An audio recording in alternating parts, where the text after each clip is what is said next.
Shalom, selamat pagi dan salam sejahtera bagi kita semua. Puji syukur pagi ini kita dipertemukan lewat kasih setia Tuhan melalui santapan rohani. Sebelum pemberitaan firman, mari kita berdoa. Bapa Surgawi, Bapa kami di dalam Yesus Kristus, terima kasih buat pagi ini kami telah bangun dari tidur kami dan dapat bersekutu bersama dengan teman-teman, saudara-saudara kami mendengarkan kebenaran firman. Ya Allah Roh Kudus, tuntun serta bimbing kami lewat pemberitaan firman-Mu ini, sehingga kami dapat mengerti, kami dapat memahami firman-Mu. Dalam Kristus kami berdoa. Amin. Saudara-saudara yang kekasih di dalam Tuhan Yesus Kristus, bacaan firman Tuhan pada pagi hari ini terambil dari kitab Yeremia pasalnya yang ketiga, ayat 14 sampai dengan ayat yang ke-25. Firman Tuhan, kembalilah hai anak-anak yang murtad, demikianlah firman Tuhan, karena aku telah menjadi Tuhan atas kamu. Aku akan mengambil kamu, seorang dari setiap kota dan 2 orang dari setiap keluarga, dan akan membawa kamu ke Sion. Aku akan mengangkat bagimu gembala-gembala yang sesuai dengan hatiku. Mereka akan menggembalakan kamu dengan pengetahuan dan pengertian. Apabila pada masa itu kamu bertambah banyak dan beranak cucu di negeri ini, demikianlah firman Tuhan, maka orang tidak lagi akan berbicara tentang tabut perjanjian Tuhan. Itu tidak lagi akan timbul dalam hati dan tidak lagi akan diingat orang. Orang tidak lagi akan mencarinya atau membuatnya kembali. Pada waktu itu Yerusalem akan disebut takhta Tuhan, dan segala bangsa akan berkumpul ke sana demi nama Tuhan ke Yerusalem. Dan mereka tidak lagi akan bertingkah langkah menurut kedegilan hatinya yang jahat. Pada masa itu kaum Yehuda akan pergi kepada kaum Israel, dan mereka akan datang bersama-sama dari negeri utara ke negeri yang telah kubagikan kepada nenek moyangmu menjadi milik pusaka. Tadinya pikirku, sungguh aku mau menempatkan engkau di tengah-tengah anak-anakku dan memberikan kepada kamu negeri yang indah, milik pusaka yang paling permai dari bangsa-bangsa. Pikirku, engkau akan memanggil aku Bapakku dan tidak akan berbalik dari mengikuti aku. Tetapi sesungguhnya seperti seorang istri tidak setia terhadap temannya, demikianlah kamu tidak setia terhadap aku, hai kaum Israel, demikianlah firman Tuhan. Dengar, di atas bukit-bukit gundul kedengaran tangis memohon-mohon dari anak-anak Israel, sebab mereka telah memilih jalan yang sesat dan telah melupakan Tuhan Allah mereka.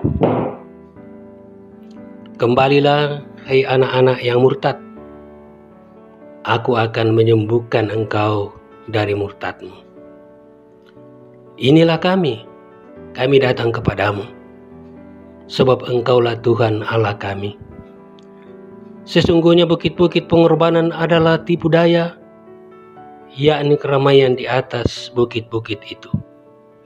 Sesungguhnya hanya pada Tuhan Allah kita ada keselamatan Israel. Tetapi berhala yang memalukan itu menelan segala hasil jerih lelah nenek moyang kita dari masa muda kita. Kambing domba mereka dan lembu-lembu mereka, anak-anak lelaki dan anak-anak perempuan mereka, maka biarlah kita berbaring dengan perasaan malu. Dan biarlah noda kita menyelumuti kita, sebab kita telah berdosa kepada Tuhan Allah kita, yakni kita dan nenek moyang kita dari masa muda kita sampai hari ini. Dan kita tidak mendengarkan suara Tuhan Allah kita. Demikian firman Tuhan.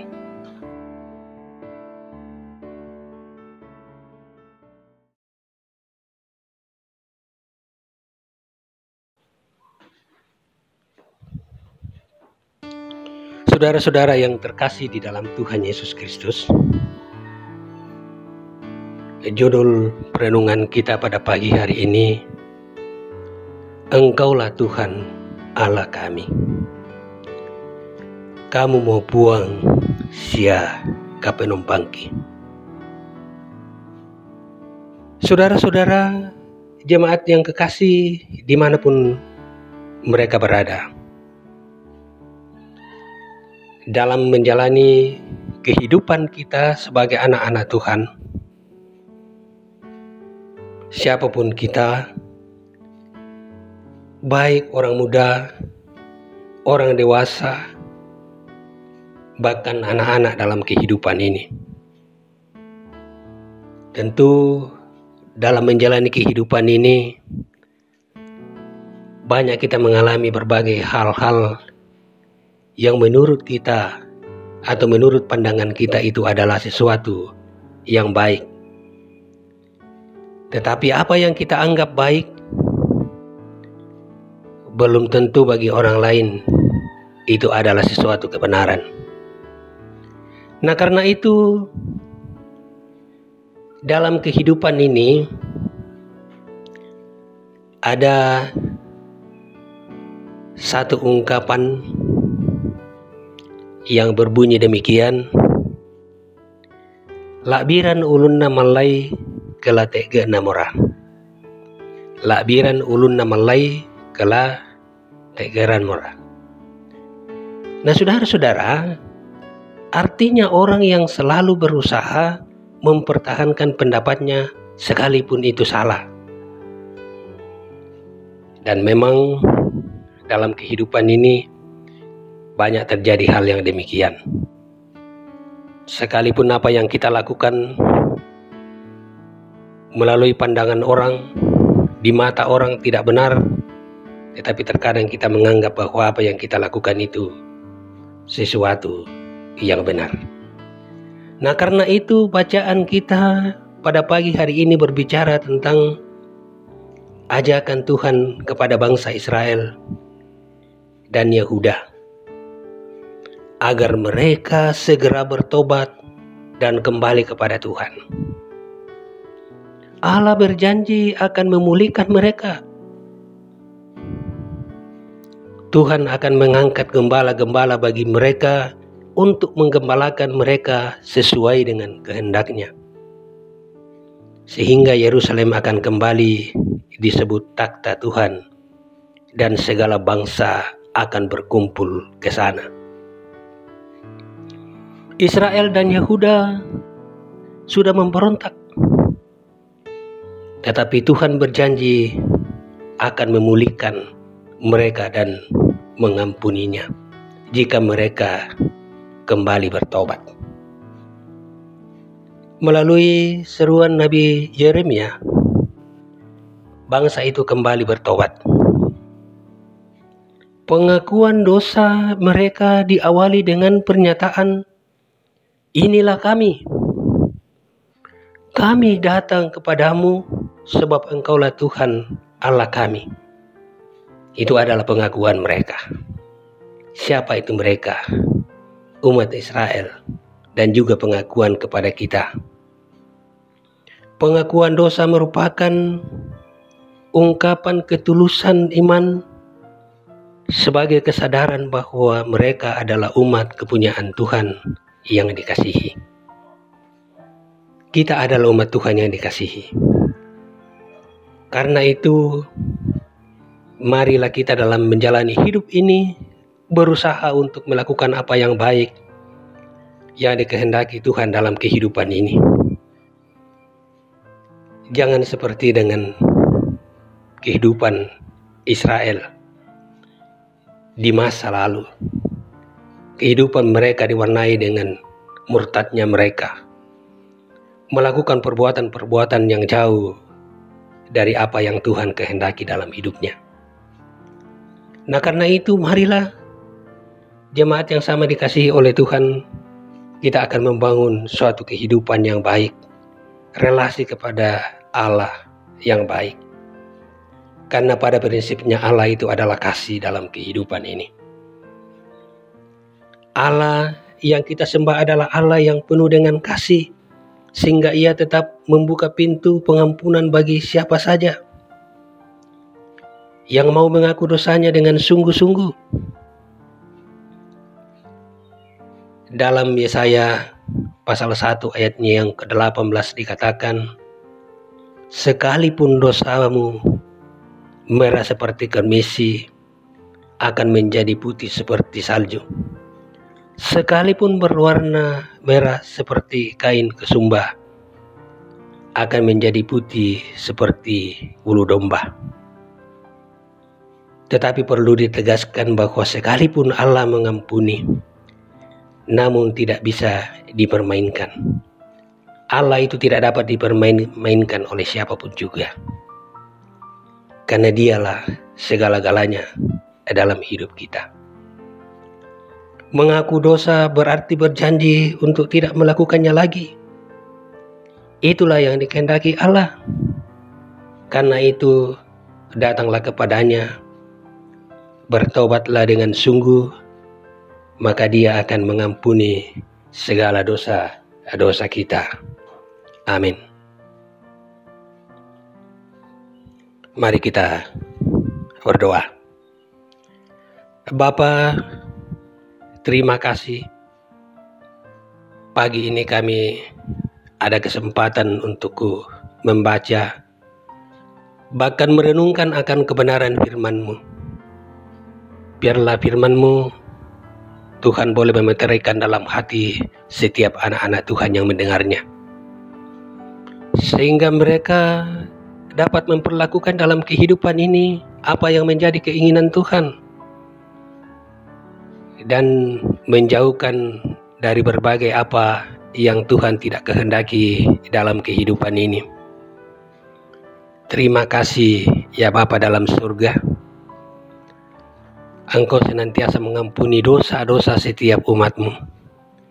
Karena itu, dalam menjalani kehidupan ini, tuntunlah kami ya Roh Kudus untuk senantiasa setia melakukan apa yang baik yang dikehendaki oleh Tuhan, dan tidak melakukan hal-hal yang Tuhan tidak inginkan, sebagaimana apa yang dilakukan oleh umat-Mu Israel pada zaman masa lampau. Terima kasih ya Bapa dalam surga. Kami mau berdoa melalui pergumulan kehidupan kami bersama. Ada yang bergumul karena soal ekonomi. Ada yang bergumul karena soal pekerjaan. Ada yang bergumul karena soal pasangan hidup dalam kehidupan ini. Bahkan ada yang bergumul karena sakit penyakit, sebagaimana yang dialami oleh hamba-hamba Tuhan. Banyak yang bergumul melalui sakit penyakit yang tidak kunjung sembuh, yang menyebabkan mereka harus dirawat baik di rumah sakit maupun di rumah masing-masing. Kami mohonnya Bapa, melalui pergumulan seperti ini, Tuhan senantiasa ada, mendengarkan doa-doa secara pribadi, mendengarkan doa para hamba Tuhan, doa masing-masing, sehingga yang bergumul dengan penyakit Tuhan dengarkan, dan suatu saat nanti mereka dipulihkan dan kembali bersyukur di hadapan Tuhan. Bahkan berbagai pergumulan kehidupan kami, melalui syafaat ini kami serahkan ke dalam tangan Tuhan. Berdoa bagi para pemimpin bangsa ini, Tuhan senantiasa memberikan hikmat, sehingga boleh menuntun bangsa ini dengan seadil-adilnya, dengan penuh kebijaksanaan, sehingga dengan demikian seluruh rakyat yang dipimpinnya akan merasakan damai sejahtera untuk semua. Terima kasih ya Bapa dalam surga. Berdoa bagi setiap rumah tangga kami. Tuhan berkati setiap rumah tangga kami, berkati setiap pekerjaan kami. Apapun profesi yang kami jalani saat sekarang ini, Tuhan berkati semuanya. Dan Engkau tetap senantiasa menjaga kami, menjauhkan kami dari berbagai mara berbahaya dalam menjalani hidup ini. Terima kasih ya Bapa dalam surga. Ini kami yang berdoa, di dalam nama Tuhan Yesus kami sampaikan doa ini kepadamu. Amin. Bapak, Ibu, Saudara-saudara jemaat yang dikasihi oleh Tuhan, demikianlah firman Tuhan pada pagi hari ini. Biarlah kita tetap berada dalam keadaan sehat sejahtera, melakukan berbagai aktivitas kita. Tuhan dimuliakan. Amin.